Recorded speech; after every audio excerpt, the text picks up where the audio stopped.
तर मित्रांनो, आतापर्यंत आपण बघितलं की टॅग्स काय असतात आणि HTMLचं पेजचं स्ट्रक्चर कसं असतं. मला नक्कीच माहिती आहे की आतापर्यंत आपण जे HTMLच्या पेजचं स्ट्रक्चर बघितलं ते तुम्हाला थोडं फार लक्षात आलं असेल की हा HTML टॅग असतो काहीतरी, की हा अँग्युलर ब्रॅकेटमध्ये HTML लिहिलेला असतं तो म्हणजे ओपनिंग टॅग, अँग्युलर ब्रॅकेटमध्ये /HTML दिलेलं असतं तो म्हणजे क्लोजिंग टॅग, आणि त्याच्या आतमध्ये बॉडी आणि हेड सेक्शन असतं. एवढंच तुम्हाला जरी लक्षात आलं असेल ना तरी भरपूर आहे. दुसरी गोष्ट, मी तुम्हाला मागच्या व्हिडिओमध्ये जेवढेही टॅग्स सांगितले तेवढे टॅग्समध्ये मला नाही वाटत की सर्वच तुम्हाला समजायला पाहिजे. कारण आपण जेव्हा एका अनोळखी व्यक्तीशी भेटतो तेव्हा पहिल्याच भेटीत आपण त्याला पूर्ण ओळखतो का? तर नाही. तर तुम्हाला मी जेवढेही टॅग्स सांगितले ते फक्त तुम्हाला मी ओळख करून देत होतो HTMLची, की हा HTML मध्ये अशा प्रकारचे टॅग्स असतात. त्या टॅग्स पैकी तुमचं जर 0% पण लक्षात आलं असेल तरी no problem, well and good. ठीक आहे. तर आपण फक्त ओळख करून घेतलेली की HTML मध्ये कशा प्रकारचे टॅग्स असतात. तर आता आपण ऍक्च्युअल बघणार आहोत ते प्रत्येक टॅग्स कसे यूज केले जातात आणि त्या टॅग्सचा मिनिंग काय असतो. तर आतापर्यंत तुमचं 0% पण लक्षात आलं असेल, नो प्रॉब्लेम. आपण फक्त HTMLचा इंट्रो करून घेत होतो, HTMLचं इंट्रोडक्शन करून घेत होतो. तर चला आता आपण काय शिकतोय की एलिमेंट्स काय असतं. तर मग एलिमेंट्स म्हणजेच काय? What is an HTML element? An HTML element is a complete set that consists of start tag, content and end tag. आता एलिमेंट काय असतो? तर एलिमेंट मध्ये तीन गोष्टी असतात.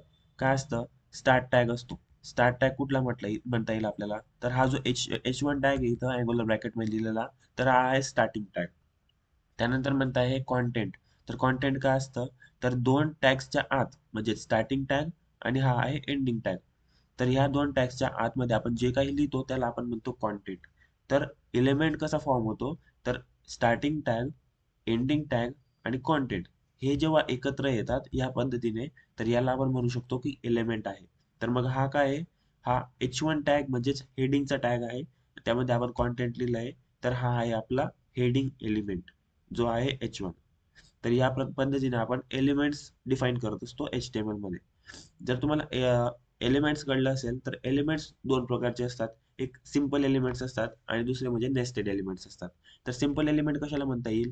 की हा एक आपण जस्ट एलिमेंट लिहिलेला आहे या पद्धतीने, स्टार्टिंग टॅग, कॉन्टेंट आणि एंडिंग टॅग या पद्धतीने जर आपण लिहिलं असेल तर तो आहे आपला सिंपल एलिमेंट.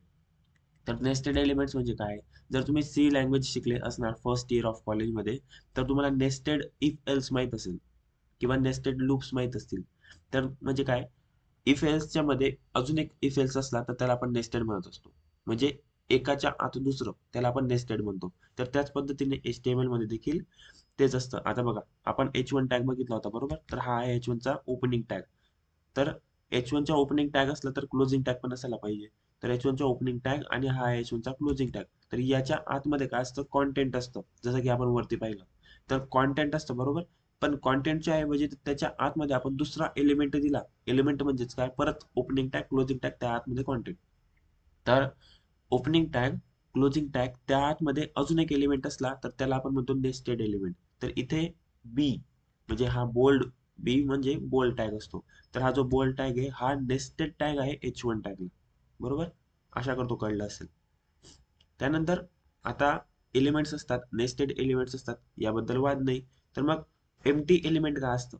एम्प्टी एलिमेंट काय असतं? आता ऑब्व्हियसली इंग्लिश थोडीफार तर आपल्याला माहितीच आहे. एम्प्टी म्हणजेच खाली. म्हणजे असा एलिमेंट ज्यामध्ये टॅग्स तर आहेत, ओपनिंग टॅग आहे, क्लोजिंग टॅग आहे, पण त्याच्या आतमध्ये कॉन्टेंट नसलं तर त्याला आपण म्हणतो एम्प्टी एलिमेंट. म्हणजेच एक डब्बा आहे. समजा आता प्रत्येकाकडे चष्म्याचा एक बॉक्स असतो. तर हा जो चष्म्याचा बॉक्स आहे, हा म्हणजेच आपला एक टॅग आहे. वरचा म्हणजे ओपनिंग टॅग आणि डाऊन म्हणजेच क्लोजिंग टॅग. त्याच्या आतमध्ये आपण चष्मा ठेवत असतो. आता याच्या आतमध्ये हे काय कॉन्टेंट आहे. जर हे कॉन्टेंट आपण बाजूला काढलं तर फक्त हा काय असला? Empty element. या पद्धतीने एम्प्टी एलिमेंट डिफाईन केले जातात. चला तर